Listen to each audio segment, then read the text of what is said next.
Hello বন্ধুরা, আশা করি তোমরা সকলেই ভালো আছো। আজকে একটা দিদির বাড়িতে গেছিলাম পুজো দিতে, বিপত্তারিণী। তারই একটা ছোট্ট ভিডিও তোমাদের কাছে তুলে ধরছি। জানি না তোমাদের ভিডিওটা ভালো লাগবে কি লাগবে না। ভালো লাগলেও কমেন্ট করে বলো।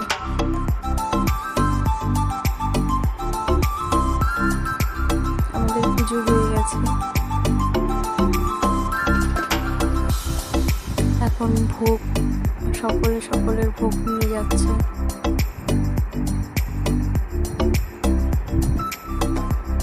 মাকে দেখাচ্ছি, দাঁড়াও ওটা সরে যাক, করে দেখাই।